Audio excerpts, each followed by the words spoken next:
శ్రీ సచ్చిదానంద సద్గురు సాయినాథ్ మహారాజ్ की जय। శ్రీ సచ్చిదానంద సద్గురు అలివేలు మంగమ్మ సహిత భరద్వాజ మహారాజ్ की जय। శ్రీ సచ్చిదానంద సద్గురు నాంపల్లి బాబా మహారాజ్ की जय। జై సాయి మాస్టర్। ఈరోజు సత్సంగంలో నేను దర్శించిన మహాత్ములు అవధూత శ్రీ చివటం అమ్మ చరిత్ర మనం చదువుకుంటున్నాం। రచయిత్రి శ్రీమతి శారదా వివేక్, కెనడా। మనం దీనిలో నిన్న రోగ నివారణ అనే అధ్యాయాన్ని మనం స్టార్ట్ చేసాము। అమ్మ ఎలాగా అందరికీ రోగాలు ఆమె ఆశీస్సులతోటి రోగాలు ఎలా నివారించేవారు అనేది మనం చదువుకుంటున్నాం। అమ్మ తమ ఆశీస్సులతో రోగ నివారణ చేయడమే కాదు, ఒక్కోసారి దిక్కులేని వారికి తానే స్వయంగా పరిచర్యలు కూడా చేసేవారు। అమ్మ రోగ నివారణ చేయడమే కాదండి, ఒక్కోసారి ఎవరైనా దిక్కులేని వాళ్ళకంటే ఎవరు చేసేవాళ్ళు లేకపోతే అమ్మే స్వయంగా పరిచర్యలు కూడా చేసేవారట వారికి। వారి రోగాన్ని తాను తీసుకుని అనుభవించేవారు। అలాంటి వారి పాపం రోగాన్ని అమ్మ తీసుకుని అనుభవించడం కూడా ఉండేదట। మనం నిన్న అమ్మగారితో ఒక ఉదాహరణ కూడా మనం చెప్పుకున్నాం। బులుసు మంగమ్మ గారు చూచేవారు ఎవరూ లేరు, ఏ దిక్కు లేని ఆమెను అమ్మే కనిపెట్టి ఉండేవారు। మంగమ్మ గారని ఒక ఆవిడ ఉండేవారట, ఆవిడకి ఏ దిక్కు లేరట, అందువలన అమ్మే ఆవిడని చూసుకుంటూ ఉండేవారట। ఒకసారి ఆమెకు జ్వరం వచ్చింది, అమ్మ ఆమెను తన దగ్గర ఉంచుకుని స్వయంగా సేవలు చేశారు। ఆమెకు జబ్బు తగ్గలేదు, కానీ అమ్మకు మాత్రం జ్వరం వచ్చింది। అప్పుడు సేవకులు అమ్మతో, అమ్మ మీరే జ్వరంతో బాధపడుతున్నారు కదా, మరి మీరు ఆమెకి ఏమి సేవ చేయగలరు, ఆమెను ఎక్కడికైనా పంపకూడదా అన్నారు। అమ్మ అందుకు అంగీకరించడంతో ఆమెను మరొక ఇంటికి పంపించారు। అక్కడికి వెళ్ళిన 3 రోజులకు ఆమె మరణించినది। అమ్మకు కూడా జ్వరం తగ్గిపోయింది। ఒక ఆవిడైతే ఆవిడకి బాగా జ్వరం వచ్చేసిందటండి। జ్వరం వస్తే అమ్మే స్వయంగా ఆవిడకి పరిచర్యలు చేశారట, కానీ ఆమె మరణించిందటండి। మంగమ్మ గారి విరేచనానికి వెళ్ళిన గుడ్డలను అమ్మ బ్రహ్మంగారి భార్యను ఉతకమన్నారు। మంగమ్మ గారి విరేచనానికి వెళ్తే ఆ గుడ్డలు బ్రహ్మంగారి భార్యను ఉతకమని చెప్పారట। ఆమె అసహించుకుని వాంతి చేసుకుంటే అమ్మ నీ దానికి నీకు డోకు వస్తుందా అని మందలించారు।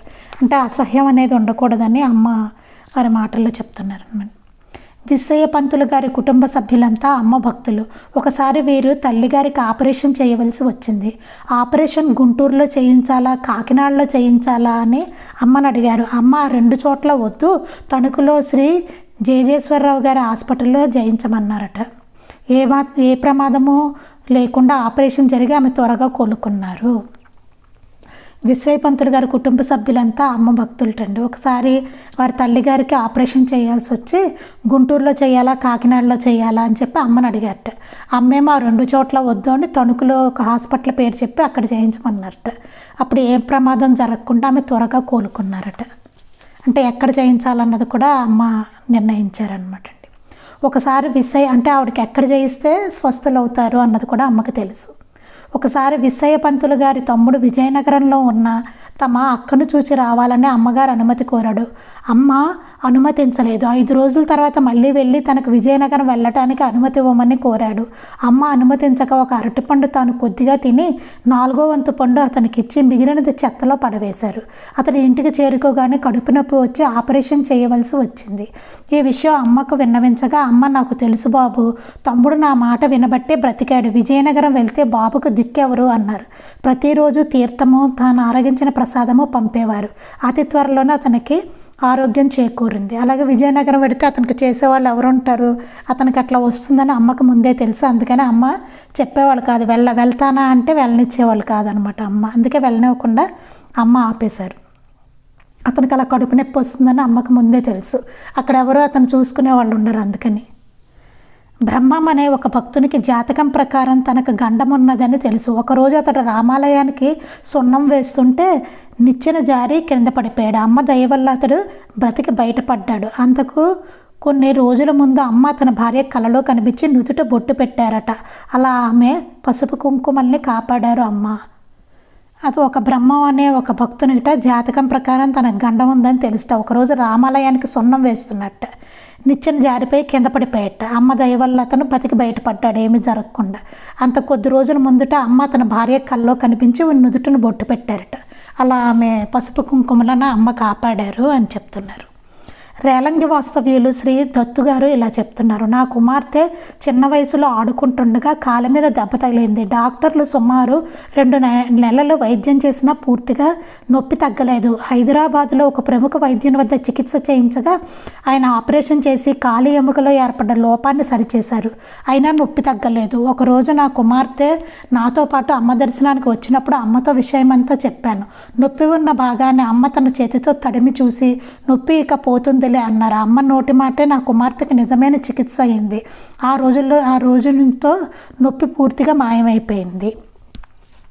రేలంగి వాస్తవ్యులు దత్తుగారు అని ఆయన ఇలా చెప్తున్నారనమాట. నాకు ఆ కుమార్తెకు ఆడుకుంటుంటే కాలు మీద దెబ్బ తగిలిందంట. తగిలేసరికి సుమారు 2 నెలలు వైద్యం చేయించినా పూర్తిగా ఆవిడకి నొప్పి తగ్గలేట. ఆ పాపకి హైదరాబాద్లో ప్రముఖ వైద్యుడి వద్ద చేయించారట. అయినా సరే ఆవిడకేమీ నొప్పి తగ్గలేదు. ఆ పాపకి అయినా నొప్పి తగ్గలేదు. ఒకరోజు ఆ కుమార్తెను తీసుకుని అమ్మ దర్శనానికి ఆయన వచ్చారట. అమ్మతో విషయం అంతా చెప్తే ఆ నొప్పి ఉన్న భాగాన్ని అమ్మ తమ చేతితో తడిమి చూసి నొప్పి ఇంకా పోతుందిలే అన్నారట. అంతే, అమ్మ మాటతోటే ఆవిడకి చికిత్స అయిపోయి ఆ అమ్మాయికి ఆ కుమార్తెకి ఆ రోజుతో నొప్పి పూర్తిగా మాయమైపోయిందటండి.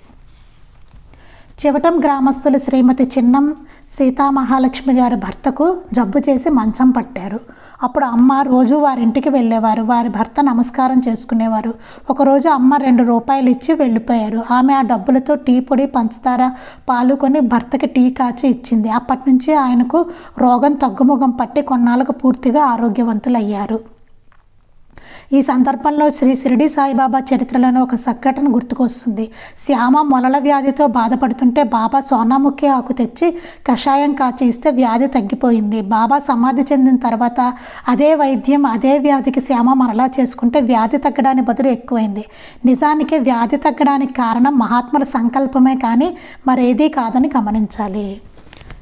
ఇక్కడ శ్రీమతి చిన్నం సీతామహాలక్ష్మి గారి భర్తకు జబ్బు చేసి మంచం పట్టారట. అప్పుడు అమ్మ రోజు వారి ఇంటికి వెళ్ళేవారట. వారి భర్త ఏమో నమస్కారం చేసుకునేవారు అమ్మ రాగానే. ఒకరోజు అమ్మ 2 రూపాయలు ఇచ్చి వెళ్ళిపోయారట వాళ్ళకి. ఆవిడ ఏం చేశారట, అతని భార్య ఆ డబ్బుతో టీ పొడి, పంచదార, పాలు కొని భర్తకి టీ కాచి ఇచ్చారట. అప్పటి నుంచి ఆయనకు రోగం తగ్గుముఖం పట్టి కొన్నాళ్ళకు పూర్తిగా ఆరోగ్యవంతులయ్యారట. ఇది మనం బాబా చరిత్రలో ఒక సంఘటన చెప్తున్నారు, గుర్తుకొస్తుందండి. శ్యామ ఒకసారి మొలల వ్యాధితో బాధపడుతుంటే బాబా సోనాముఖి ఆకు కషాయం తెచ్చి కాచి ఇస్తే వ్యాధి తగ్గిపోతుంది.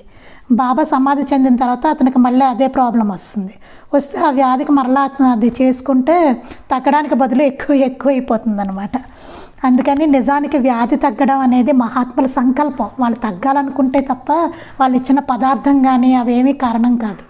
అక్కడ వాళ్ళు తగ్గాలన్న వాళ్ళ సంకల్పం చేసి ఏదైనా ఇస్తే కనుక మాత్రం ఖచ్చితంగా తగ్గుతుంది. మనంతటా మనం చేసుకుంటే అదే పదార్థం తీసుకుని మనం వాడుకున్నాం అనుకోండి, అది తగ్గదు. అలా కాదు, వాళ్ళ సంకల్పంలోనే ఉంటుంది. తగ్గాలి అన్నది వాళ్ళ సంకల్పం అయితే అది ఏ పదార్థం అయినా సరే వాళ్ళ చేతితో అట్లా ఇచ్చినా వాళ్ళ సంకల్పంతో తగ్గుతుందనమాట. అది పదార్థం వల్ల కాదు, వారి సంకల్పం అని చెప్తున్నారు. సూరమ్మ గారు అమ్మ దగ్గర కూర్చుని ఉండగా వారి మేనల్లుడు ఆమె ఒడిలోకి వచ్చి కూర్చున్నాడు. ఆ పిల్లవాడు వీపు మీద పెద్ద వ్రణంతో బాధపడుతున్నాడు. అమ్మ బాలుడిపై ఒక చాక్లెట్ విసిరారు. చాక్లెట్ తిని పిల్లవాడు ఆడుకోవడానికి వెళ్ళిపోయాడు. మర్నాటికల్లా అంత కురుపు అణిగిపోయి బాధ పూర్తిగా తగ్గిపోయింది. నిజానికి చాక్లెట్ తింటే తగ్గుతుందండి, కానీ చూడండి అమ్మ సంకల్పం అనమాట. అక్కడ ఆ పిల్లవాడు ఒక అతను వచ్చి ఒళ్ళో కూర్చున్నట్ట. ఆ పిల్లవాడు వీపు మీద పెద్ద వ్రణంతో బాధపడుతున్నట్ట. అమ్మ బాలుడిపై ఒక చాక్లెట్ విసిరట్ట. ఆ పిల్లాడు చాక్లెట్ తిన్నట్ట. అంతే, మొన్నటికల్లా కురుపు అణిగిపోయి బాధ పూర్తిగా తగ్గిపోయిందిట. అంటే అమ్మ ఇచ్చిన చాక్లెట్ తినేసరికి ఆ పిల్లాడికంటే అమ్మ సంకల్పం అనమాట అండి. తేతల్లి సీతమ్మ గారింట్లో పిల్లల్ని పెట్టింది. ఆ కూనలు ఒకటే కాళ్లకు అడ్డాలు పడుతుంటే సీతమ్మ గారి పాప ఒక పిల్లని చేతితో పట్టుకుని ఎత్తి అలా విసిరేసింది. అంతే, ఆ పిల్లి గిలగిలా కొట్టుకుని తల వేలాడేసి చనిపోయిందట. సీతమ్మ గారు దుఃఖంతో కుమిలిపోతూ అమ్మ అని అమ్మని స్మరిస్తున్నారు. పిల్లిని చంపడం మహాపాతకం అంటారు కదా. ఆ పిల్లి కూన మీద గంప కప్పి పెట్టి ఆరాటంతో అమ్మని స్మరిస్తూ ఏడుస్తున్నారు. కాసేపటికి గంపెత్తితే చటుక్కొని లేచి తుర్రిన పారిపోయింది ఆ పిల్లి కోన. అమ్మని స్మరించేటప్పటికి చనిపోయిన పిల్లి కూడా బతికిందనమాట అండి. అది చిన్నం సుబ్బారావు గారికి బాగా జబ్బు చేసింది. డాక్టర్లు చనిపోతాడని చెప్పారట. కానీ ప్రతిరోజు ఆయనకి అమ్మగారు తన మంచం దగ్గర కూర్చుని నీవు బ్రతుకుతావు అని చెప్తున్నట్టుగా స్వప్నం వచ్చింది. అది పూర్తిగా కళ మెలకువ కాని స్థితి. కళ్ళు తెరిచి చూసి అమ్మగారు ఇక్కడున్నారు ఏరి అని అడిగేవారట. ఈ సంఘటన అమ్మ భౌతిక దేహంతో ఉన్న రోజుల్లోనే జరిగింది. అమ్మ ఆశీస్సుల వలన అతడు మృత్యుముఖం నుండి బయటపడ్డాడు. ఒక అతన్ని మృత్యుముఖం నుండి కూడా బయటపడేశారట అమ్మ. చిన్న సుబ్బారావు గారికి బాగా జబ్బు చేసి డాక్టర్లు ఇంకా అసలు బతకడం చెప్పేశారటండి. కానీ ప్రతిరోజు ఆయనకి అమ్మ కనిపిస్తూ ఉండేదట. మంచం దగ్గర కూర్చుని అమ్మ కనిపించి నీవు బ్రతుకుతావు అని చెప్తున్నట్టుగా స్వప్నం వచ్చేట. అది పూర్తిగా కళ కాదు మెలకువ కాని స్థితిలాగా ఉండేట. కళ్ళు తెరిచి చూస్తే అమ్మ ఇక్కడ ఉన్నారు కదా, ఎక్కడికి వెళ్ళారు ఏరి అని అడిగేవారట. ఈ సంఘటన అమ్మ భౌతిక దేహంతో అమ్మ ఉన్నప్పుడే జరిగింది ఈ సంఘటన. అంటే అమ్మ చివటంలో అక్కడ ఉన్నారు, ఈ లోపు ఇతనికి కూడా దర్శనం ఇస్తూ ఉండేవారు అనమాట.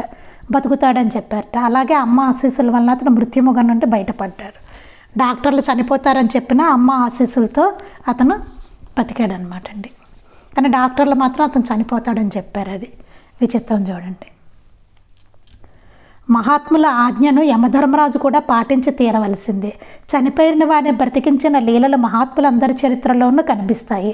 అయితే కొందరు ప్రత్యక్షంగా అలాంటి లీలలు ప్రదర్శిస్తే, కొందరు పరోక్షంగా తాము గుప్తంగా ఉండి ప్రదర్శిస్తారు. ఈ రెండో కోవకు చెందినవారు అమ్మ. రెండో కోవ అనమాట. అంటే పరోక్షంగా తాము గుప్తంగా ఉండి ప్రదర్శిస్తారట అమ్మ. కొంతమందేమో ప్రత్యక్షంగా తెలిసేలా చేస్తూ ఉంటారు, ప్రదర్శిస్తారు. అంటే చనిపోయిన వాళ్ళని బ్రతికించడం అనేది అందరు మహాత్ముల చరిత్రలో మనం చూస్తాము. అమ్మ అలా పరోక్షంగా గుప్తంగా ఉండి ప్రదర్శించేవారట చనిపోయిన వాడిని బతకడంలో. ఆ రెండో కోవే అమ్మ అని చెప్పేవారు. శ్రీ షిరిడి సాయిబాబా చనిపోయిన మాలాంబాయి అనే భక్తురాన్ని బ్రతికించారు. సిద్ధారూఢ స్వామి శివ పంచాక్షరి మంత్రం ఉచ్చరించగానే చనిపోయిన సర్పం జీవమై చరచరా ప్రాకి వెళ్ళిపోయింది. గజానన్ మహారాజ్ తమ దృష్టి మాత్రం చేత చనిపోయి కుళ్ళిపోయిన ఒక కుక్కను జీవింపజేశారు. దునీవాలా దాదాకైతే పునరుజ్జీవింప చేయడం అనేది ఒక చిన్నపిల్లల ఆటలాగా ఉండేది. చనిపోయిన పిట్టల్ని, కుక్కల్ని, పిల్లలు వినోదంగా ఆయన మీదకు విసిరేసేవారు. అంతే, అవి నిద్రలేచినట్టు లేచి ఎగిరిపోయేవి, పరిగెత్తిపోయేవి. అలాగే బాబా ఒకసారి మాలాంబాయి అనే భక్తురాలను బతికిస్తారు. సిద్ధారూఢ స్వామి చరిత్రలో ఏమో శివపంచాక్షరి మంత్రం ఉచ్చరించగానే చనిపోయిన పాము ఒకటి అది బతికి చరచరా పాకుతూ వెళ్ళిపోతుంది అనమాట. గజానన్ మహారాజ్ దృష్టి మాత్రం చేతనే చనిపోయి కుళ్ళిపోయిన ఒక కుక్కను జీవింపజేస్తారు. అలా చూడడంతో ఆ చనిపోయి కుళ్ళిపోయిన కుక్క కూడా బతుకుతుందనమాట. దునీవాలా దాదాకైతే అన్నింటినీ అట్లా బతికించడం అనేది చిన్నపిల్లల ఆటలాగా ఉండేట. చనిపోయిన పెట్టల్ని, కుక్కల్ని, పిల్లుల్ని ఆయన మీదకి పిల్లలు విసురుతూ ఉంటే అవి నిద్రలేచినట్టు లేచి ఎగిరిపోయి పరిగెత్తేవిట అవి దునీవాలా దాదా గారి దగ్గర. అంటే చనిపోయిన వాటిని అంత సునాయాసంగా బ్రతికించేసేవారు అనమాట అండి. చివటం గ్రామంలో సత్తాలు అనే ఆమె తన అనుభవాలను ఎలా తెలియజేశారు. ఒకసారి నా భర్తకు జబ్బు చేసి ప్రమాద పరిస్థితి ఏర్పడింది. బ్రతకడం కష్టమన్నారు డాక్టర్లు. అమ్మ వచ్చి అతడిని చూచి ఇతడు బ్రతుకుతాడు, మీరు జాగ్రత్తగా సేవ చేయాలి అన్నారు.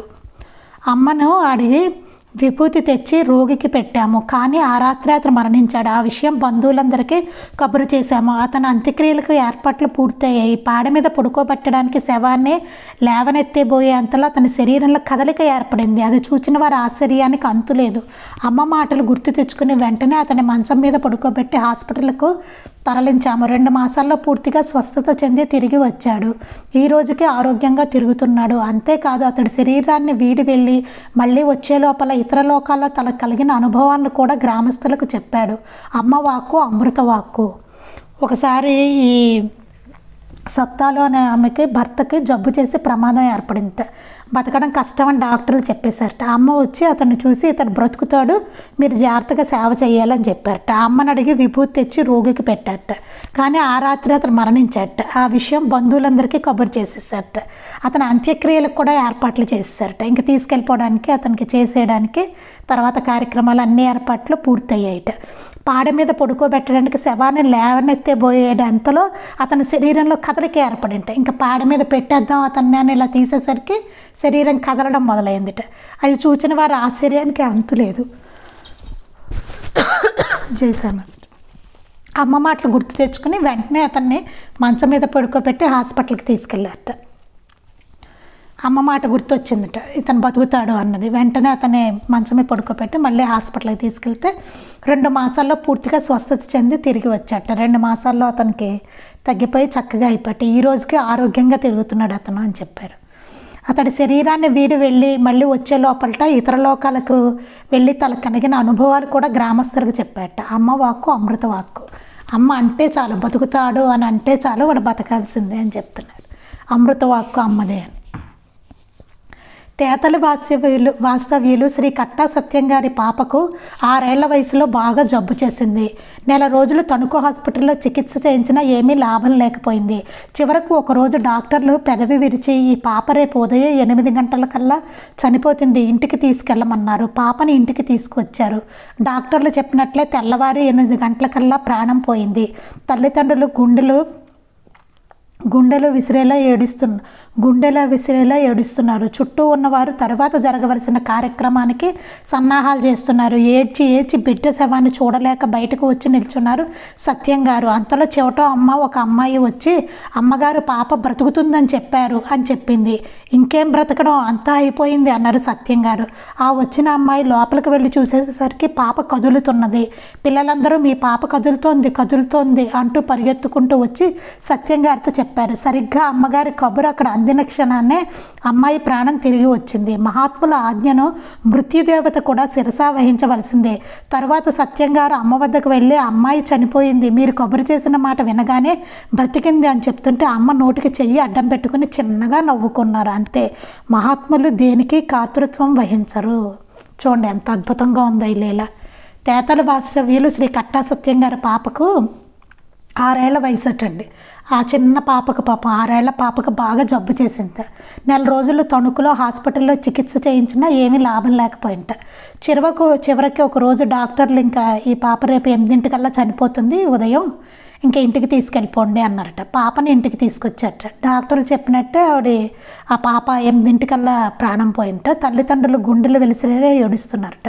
చుట్టూ ఉన్నవారు తర్వాత ఏం చేయాలని చెప్పి ఆ కార్యక్రమాలన్నీ చూస్తున్నారట. ఏడ్చి బిడ్డ శవాన్ని చూడలేక బయటకు వచ్చి నిల్చున్నట్టు సత్యం గారు. ఇంతలో అమ్మ దగ్గర నుంచి ఒక అమ్మాయి వచ్చి అమ్మగారు పాప బతుకుతుందని చెప్పారట. ఇంకేం బతకడం, ఎప్పుడో పోయింది మా పాప, అంతా అయిపోయింది అన్నారట సత్యం గారు.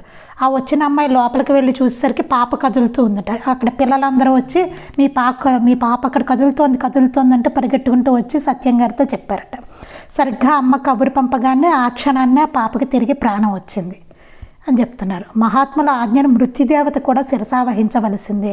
మృత్యుదేవత కూడా మహాత్ముల ఆజ్ఞకు శిరసా వహించి మళ్ళీ బ్రతికించవలసిందే. అంతే. తర్వాత అంటే ఆవిడ మృత్యుదేవత కూడా అమ్మ ఆజ్ఞను అమలుపరచాలన్నమాట అండి. అంత శక్తివంతులు మహాత్ములు. తర్వాత సత్యం గారు అమ్మ వద్దకు వెళ్ళి అమ్మాయి చనిపోయింది, మీరు కబురు చేసిన మాట వినగానే బతికింది అని చెప్తుంటే అమ్మ నోటికి చెయ్యి అడ్డం పెట్టుకుని చిన్నగా నవ్వుకున్నారు. అంతే. మహాత్ములు దేనికి కాతృత్వం వహించరు. వాళ్ళు అసలు ఏదో చేసినట్టు కూడా ఉండరు. ఉత్తిని చెయ్యి అడ్డు పెట్టుకుని చిన్నగా నవ్వారట అమ్మ. అంతేగాని ఓహో బతికిందా, నేను బతికించాను, ఇలాంటి మాటలు ఏమి అసలు ఇంకొకళ్ళు అయితే ఎంత చేస్తారు.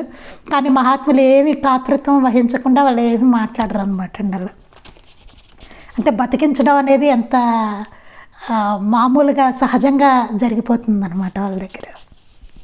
ఆ పాప తన తోటి స్నేహితులతో చనిపోయిన తర్వాత నుంచి మళ్ళీ బ్రతికే లోపల తనకు కలిగిన అనుభవాన్ని ఇలా చెప్పేదట.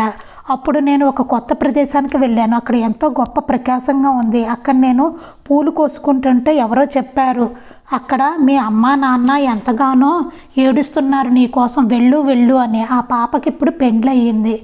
అమ్మాయి ఈనాటికే ఆమెను అనుగ్రహిస్తూనే ఉన్నారు. ఇటీవల ఆమె ఒకరోజు తేతల్లో రామాలయం శుభ్రం చేయడానికి వెళ్ళి తల వంచి తుడుస్తూ ఉంటే తన వెనగ్గా ద్వారబంధం దగ్గర అమ్మ పాదాలు కనిపించాయి. చివుక్కుని తలెత్తి చూస్తే అమ్మ ద్వారబంధానికి ఒక చెయ్యి వేసి చక్కగా నిల్చుని ఉన్నారట. సమాధి చెంది ఇన్ని సంవత్సరాలు అయినప్పటికీ ఇప్పటికీ తన భక్తులకు భౌతికంగా కూడా దర్శనం ఇస్తూనే ఉన్నారు అమ్మ.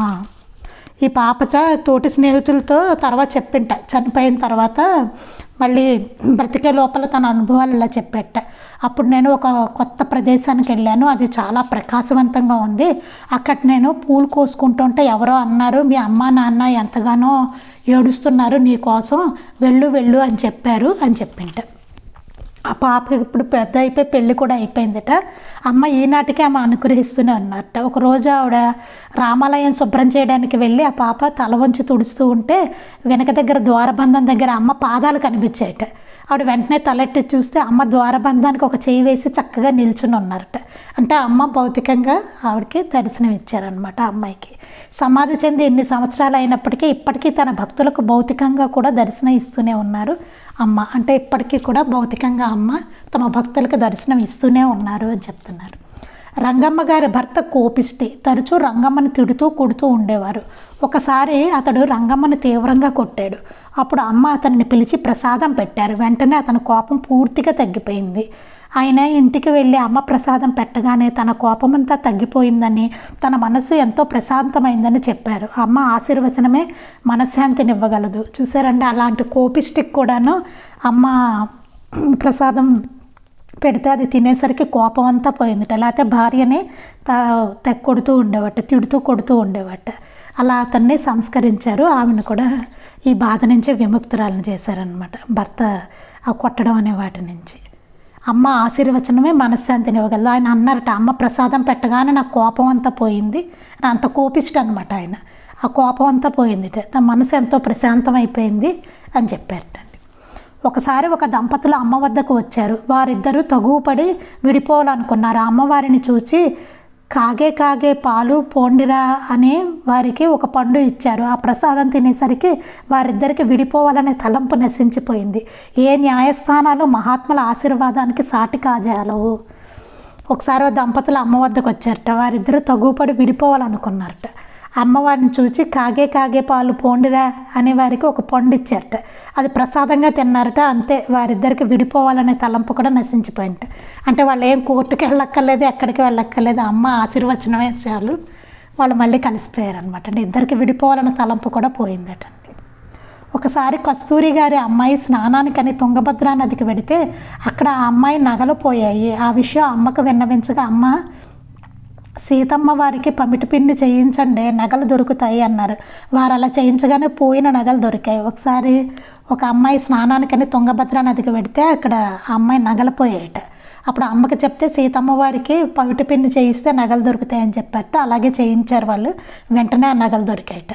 కొంతమందికి కష్టాలు భక్తులు అమ్మను ధ్యానించగానే తొలగిపోయేవి. అలాగే సత్సంగంలో ఏమైనా ధర్మ సందేహాలు వస్తే ఆ సత్సంగం పూర్తయ్యే లోపల వారి సందేహాలు తీరేవి. కొంతమందికి కష్టాలు అమ్మని అట్లా తలుచుకోగానే ధ్యానించగానే అమ్మని వాళ్ళకి ఉండే కష్టం కూడా తొలగిపోయేదటండి, భక్తుల కష్టాలు. అలాగే సత్సంగం చేసుకునేటప్పుడు అమ్మ సన్నిధిలో ఎప్పుడు సత్సంగం జరుగుతూ ఉండేదండి, నిత్య సత్సంగం. అలాగే సత్సంగంలో ఏమైనా ధర్మ సందేహాలు వస్తే ఆ సత్సంగం అయ్యేలోపే వారి సందేహాలన్నీ తీరిపోయేటండి. మాస్టర్ గారి దగ్గర కూడా అలాగే జరిగేది. సత్సంగం అయ్యేలోపు వాళ్ళకి కావాల్సిన సమాధానాలన్నీ వచ్చేసేవి ఆ సత్సంగంలో. అంటే ఎవరెవరికి ఎంతమంది ఉన్నా సరే ఎవరికి ఏ సందేహం వచ్చినా దానికి సమాధానం వచ్చేస్తూ ఉండేది, ఎంతమంది ఉన్నా సరేనండి. అమ్మగారి దగ్గర అలా జరిగేట, చివట అమ్మగారి దగ్గర. అది మనం మాస్టర్ గారి దగ్గర కూడా చూస్తామని. అమ్మ కొందరు భక్తులకు భౌతికంగా కూడా దర్శనం ఇచ్చేవారు. ఒకరోజు ఒక భక్తునికి అమ్మ అతని ఇంటిలోని స్తంభానికి ఆనుకొని నిల్చుని కనిపించారు. అమ్మ అతనితో నీకు ప్రసాదం పంపించానే ఇంకా అందలేదా అని అడిగారు. అతను లేదని చెప్పగానే ఆ అమ్మ అదృశ్యమయ్యారు. మరి కొంతసేపటికల్లా ఒక అమ్మాయి వచ్చి అమ్మ పంపిన ప్రసాదం తెచ్చిచ్చింది. అతనికి అమ్మ కనిపించిన సమయంలో అమ్మ చివటంలోనే ఉన్నారట. ఒక అతనికి చెప్పారట, నీకు ప్రసాదం అక్కడ భౌతిక దర్శనం ఇచ్చి నీకు ప్రసాదం పంపించాను, అందలేదా అని అడిగారట. లేదమ్మా అన్నారట. అనేటప్పటికి ఇంతట్లో కొంతసేపటికల్లా ఒక అమ్మాయి వచ్చి అమ్మ పంపిన ప్రసాదం తెచ్చిచ్చారట. అప్పుడు కనుక్కుంటే అమ్మ చివటంలోనే ఉన్నారట. అమ్మ చివటంలో ఉన్నారు, ఇతనికి వేరే చోట భౌతికంగా దర్శనం ఇచ్చారట అతని ఇంట్లో. ఒకసారి మంగమ్మ గారు తెలిసిన వారికి ఏదో వస్తువు ఇస్తానని మాట ఇచ్చారు, కానీ సమయానికి అది ఆమెకు అందలేదు. ఆ సంగతి ఆమె అమ్మతో చెప్పారట. అప్పుడు అమ్మ ఆమెకు సీతమ్మ వారి మెడలోని మంగళసూత్రాలు తీసి మంగమ్మ గారికి ఇచ్చి పని కానివ్వమన్నారు. పైకం సమకూడిన తర్వాత మంగమ్మ గారు అమ్మవారికి మంగళసూత్రాలు చేయించి ఇచ్చారు. అమ్మ అప్పుడు కొందరికి ఆ విధంగా ఆర్థిక పరంగా కూడా సర్దుబాటు చేసేవారు. ఎవరికైనా ఆర్థికంగా ఇబ్బందులు వచ్చినప్పుడు అమ్మ సహాయం చేసేవారు అనమాట. అలా ఏమైందంటే ఒకసారి మంగమ్మ గారు తెలిసిన వాళ్ళకి ఏదో వస్తువు ఇస్తారని మాట ఇచ్చారట, కానీ సమయానికి అది అందలేట. ఆ సంగతి ఆమె అమ్మతో చెప్పారట. అప్పుడు ఆమెకు సీతమ్మ వారి మెడలోని మంగళసూత్రాలు తీసి మంగమ్మ గారికి ఇచ్చి పని కానివ్వండి అని చెప్పారట. పైకని సమకూడిన తర్వాత మళ్ళీ మంగమ్మ గారు అమ్మవారికి ఆ మంగళసూత్రాలు చేయించి ఇచ్చారట. అమ్మ ఇలా ఆర్థికంగా కూడా అందరికీ డబ్బులు సర్దుబాటు చేస్తూ ఉండేవారట.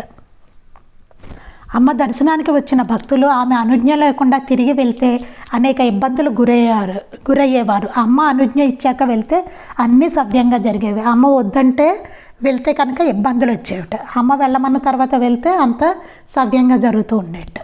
ఒకసారి చిలకపాడు ముత్తయ్య గారు అమ్మకు బూరెలు ఎవరు పెడతారు అనుకుని బూరెలు చేయించి తీసుకుని అమ్మ వద్దకు వచ్చారు. ఆయన వచ్చేసరికి అమ్మ రామాలయంలో కూర్చుని ఉన్నారు. అక్కడ ఎన్నో రకాల పిండి వంటలు వండడం చూసి ఆయన తమ ఆలోచనకు సిగ్గుపడ్డారు. ఒకసారి ఆయన అనుకున్నారట, అమ్మకి బూరెలు ఎవరు పెడతారు అని చెప్పేసి ఆయన బూరెలు అవి తీసుకొచ్చి అమ్మ దగ్గరికి వచ్చారట. ఆయన వచ్చేసరికి రామాలయంలో అమ్మ కూర్చుని ఉన్నట్టు అక్కడ ఎన్నో రకాల పిండి వంటలు ఉన్నాయట. అలా ఆయనకు ఆలోచన వచ్చినందుకు ఆయన సిగ్గుపడ్డారట. చివటం గ్రామంలో అంటే ఎవరు పెడతారులే అన్నట్టుగా అనుకున్నారనమాట. అందువల్ల ఆయన సిగ్గుపడ్డారు. చివటం గ్రామంలోని స్కూలులో కొందరు పిల్లలు అమ్మ ఫోటోకు పూలదండలేసి భక్తితో కొలిచేవారు. ఒకసారి బడిపంతులు గారు అమ్మ దర్శనార్థం 14 మంది పిల్లలు వస్తారని చెప్పారు. అప్పుడు అమ్మ 10 మంది మాత్రమే వస్తారని చెప్పారు. అమ్మ చెప్పినట్లే 10 మందే వచ్చి అమ్మ ఆశీర్వాదం ప్రసాదం తీసుకుని వెళ్ళారు. ఒకసారి చివటం గ్రామంలో స్కూల్ పిల్లలందరూట అమ్మ ఫోటోకు పూలదండలేసి భక్తితో కొలిచేవారట. ఒకసారి బడిపంతులు గారు అమ్మ దర్శనానికి 14 మంది పిల్లలు వస్తారమ్మ అని చెప్పారట. అప్పుడు అమ్మ అన్నారట 10 మందే వస్తారు అని చెప్పారట. అమ్మ అన్నట్టే 10 మంది వచ్చారట. అప్పుడు అమ్మ ఆశీర్వాదం తీసుకుని ప్రసాదం తీసుకుని వెళ్ళారట. అలా అమ్మ ఆశీస్సులు ఉంటే తప్ప ఎవరు అమ్మ సన్నిధికి వెళ్ళడం అనేది కూడా జరగదండి, ఎవరైనా సరే. వర్షాలు పడినప్పుడు అమ్మతో విన్నవించుకుంటే వర్షాలు కురిసేవి. అలాగే అకాలంలో వర్షం పడుతుందేమోనని భయపడుతున్నప్పుడు అమ్మ ఇప్పుడు వర్షం కురవకూడదమ్మా, పంటలు పాడైపోతాయి అని అమ్మ చెప్పేవారు. అమ్మ వర్షం కురవదనేవారు. అలానే జరిగేది. అమ్మ వర్షం లేనప్పుడేమో వర్షం పడాలంటే వర్షం పడేట, ఎప్పుడైనా పంటలు అవి ఉన్నప్పుడు వర్షం పడకూడని టైంలో పడుతుంటే కనుక వర్షం పడకూడదమ్మా, పంటలు పాడైపోతాయి అని అమ్మ అనుకోగానే ఆ అమ్మకి చెప్పేవారట. అమ్మ వర్షం కురవదనేవారట. అలానే జరిగేట. అమ్మ అన్నారంటే చాలు అట్లాగే జరిగేదట. అమ్మ దగ్గర ఒక చత్వారపు కళ్ళజోడు ఉండేది. అది దృష్టిలోపం ఉన్న ఎవరికైనా సరిపోయేది. దృష్టిలోపం ఎక్కువ ఉన్నా తక్కువ ఉన్న వారు ఆ కళ్ళజోడు పెట్టుకుని అమ్మ ఇచ్చిన పుస్తకం చదివి తర్వాత ఆ కళ్ళజోడు పుస్తకం అక్కడ పెట్టి వెళ్ళేవారు. అమ్మ దగ్గర ఒక సైట్ ఉన్న వాళ్ళు పెట్టుకునే కళ్ళజోడు ఉండేటండి. అది దృష్టిలోపం ఉన్న ఎవరికైనా సరే సరిపోయేట. ఎవరికి సైట్ ఉన్నా సరిపోయి ఎంత అంటే చూడండి, ఒకళ్ళదొకళ్ళకి అసలు సరిపోదు కదా, సైట్లో తేడా ఉంటుంది చత్వారం. కానీ ఆ దృష్టిలోపం ఎంత ఎక్కువ ఉన్నా తక్కువ ఉన్నా అది మాత్రం వాళ్ళకి కరెక్ట్గా సరిపోయేది.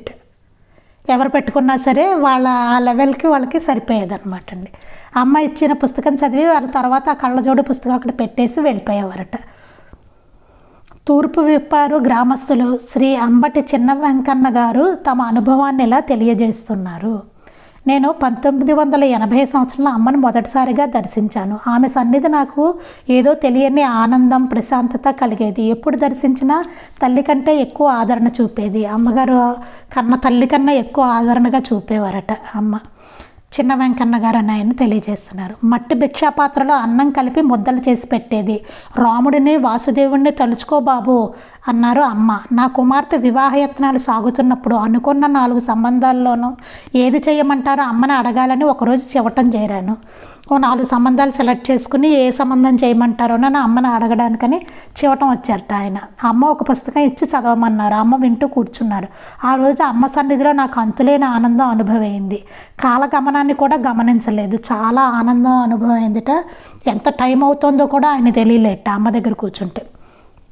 అమ్మ వెలుగు ఉండగా ఇంటికి చేరు బాబు అన్నారు. నేను సైకిల్ మీద బయలుదేరి సగం దూరం వచ్చాక నేను నా కుమార్తె సంబంధం గురించి అడగడం మరచిన సంగతి, అమ్మ ఆ రోజు నాకు ప్రసాదం ఇవ్వకుండానే నన్ను పంపించిన సంగతి గుర్తు వచ్చాయి. మొన్నాడు వెళ్దామనుకుని ఇంటికి చేరాను. సరే మొన్నాడు వెళ్దాం ఆయన మర్చిపోయి వచ్చేసారట. వెలుగుండగానే ఇంటికి వెళ్ళంటే అమ్మ ప్రసాదం కూడా ఇవ్వలేదు. ఆయనేమో చాలా దూరం అప్పటికే వచ్చేసారు. అయ్యో ఇదేంటి మా అమ్మాయి పెళ్లి సంబంధం గురించి అడగలేదు అనుకుని మర్నాడు వెళదాంలే అనుకుని ఇంటికి వచ్చేసారట. ఆ రాత్రి సుమారు 8:30 సమయంలో కొంచెం వయసు మళ్ళిన ఒక స్త్రీ మా ఇంటికి వచ్చి ఒక చిన్న చేతి సంచి ఇచ్చింది. అందులో బొప్పాయి పండు ముక్కలు, అరటి, జామ మొదలైన పండ్లు ఉన్నాయి. ఆమె ఇలా చెప్పింది, చివటం అమ్మాయి ఈరోజు నీకు ప్రసాదం ఇవ్వడం మరచిందట, అందుచేత ఈ ప్రసాదం నీకు అందజేయమని అమ్మ పంపించారు అని. ప్రసాదం ఇవ్వడం మర్చిపోయినా అతనికి ప్రసాదం ఇచ్చేయి అని చెప్పి అమ్మ పంపించారట. ఈశాన్యం మూలగా ఉన్న గ్రామంలో మీ అమ్మాయికి సంబంధం కుదురుతుందట, ఈ మాట కూడా చెప్పమన్నారు అనే మాట చెప్పి ఆవిడ వెళ్ళిపోయారటండి.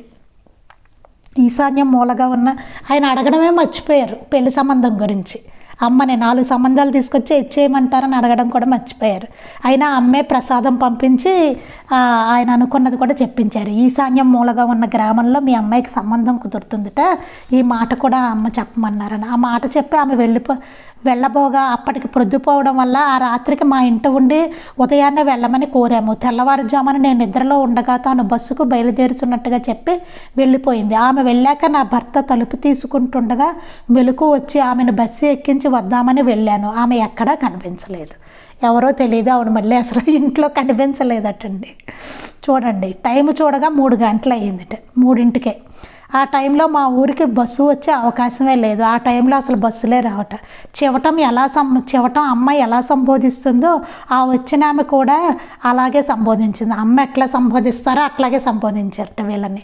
ఆవిడ వచ్చిన ఆమె అంటే అమ్మే స్వయంగా ఈ రూపంలో వచ్చి వెళ్ళారని స్ఫురించింది. ఈ లీల వలన అమ్మ ఎడల నా ఆరాధన భావం మరింత బలపడింది. అమ్మే అలా ఆ రూపంలో వచ్చి వీళ్ళ ఇంటికి వచ్చి ప్రసాదం ఇచ్చి ఆ అమ్మాయి పెళ్లి సంబంధం గురించి చెప్పి రాత్రి అక్కడ ఉండి వెళ్ళారనమాట అండి. అమ్మాయి మరో రూపంలో వచ్చి అది అంటే అమ్మ ఎలా సంబోధిస్తున్నారో అలాగే ఆవిడ సంబోధించారట. అప్పుడు వాళ్ళు అనుకున్నారట అమ్మాయి అలా వచ్చారని.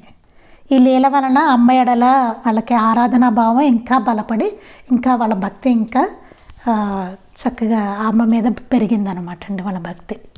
అది మిగిలినవి మనం రేపు చెప్పుకుందామండి. ఇంకా ఎన్నో లీలలు ఉన్నాయి, తర్వాత రేపు చదువుకుందాం ఇవన్నీ. శ్రీ సచ్చిదానంద సద్గురు సాయినాథ్ మహారాజ్ కీ జై. శ్రీ సచ్చిదానంద సద్గురు అలివేలు మంగమ్మ సహిత భరద్వాజ మహారాజ్ కీ జై. శ్రీ సచ్చిదానంద సద్గురు నాంపల్లి బాబా మహారాజ్ కీ జై. గురుదేవ దత్త అవధూత చింతన. లోకా సమస్తాః సుఖినో భవంతు. లోకా సమస్తాః సుఖినో భవంతు. లోకా సమస్తాః సుఖినో భవంతు. జై సాయి మాస్టర్.